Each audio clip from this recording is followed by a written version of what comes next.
Good morning student. SMITI में आपका स्वागत है। आज हम पढ़ेंगे त्रिभुज, ट्रायंगल।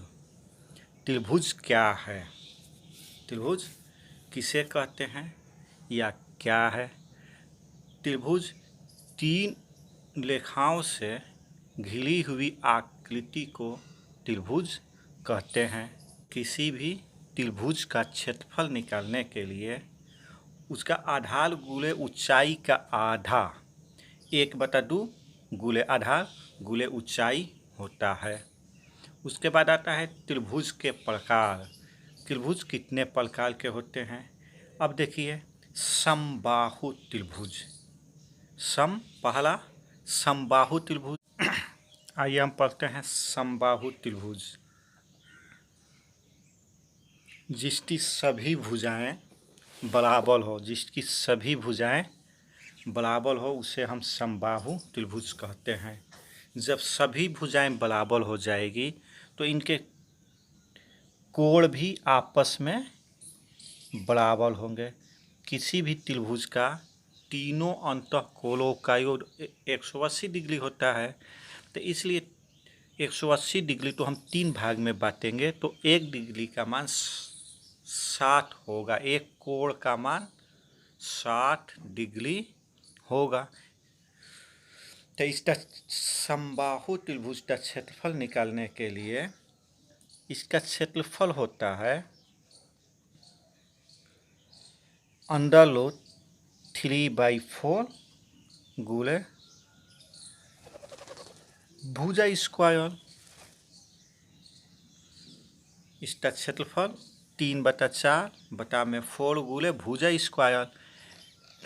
इस त्रिभुज को भी हम 1/2 आधार गुणे ऊंचाई से क्षेत्रफल निकाल सकते हैं। जब हमको ऊंचाई मालूम हो तब, जब हमको एक भुजा मालूम रहेगी, हम तो मालूम हो जाएगा ये समबाहु त्रिभुज है, तो एक भुजा मालूम है तो 3/√3/4 गुणे भुजा स्क्वायर। अब हम पढ़ेंगे समद्विबाहु त्रिभुज। समद्विबाहु त्रिभुज में जिसकी दो भुजाएं बराबर हो उसे हम समद्विबाहु त्रिभुज कहते हैं।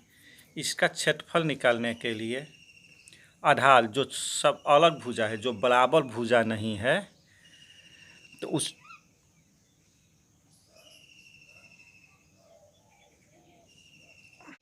इसका क्षेत्रफल निकालने के लिए 1/2, जैसे हम पहले भी बतला चुके हैं,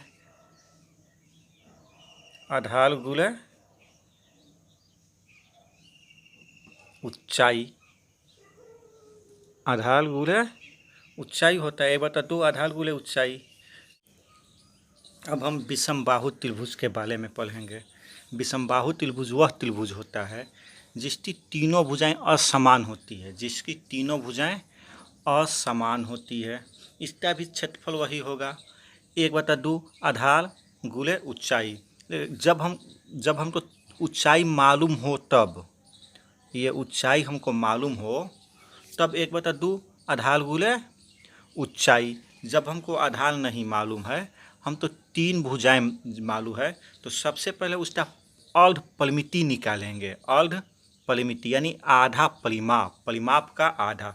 तो परिमाप का आधा S बराबर A + B + C बटा में 2, यानी तीनों भुजाओं के योग के बटा में 2 निकाल लेंगे।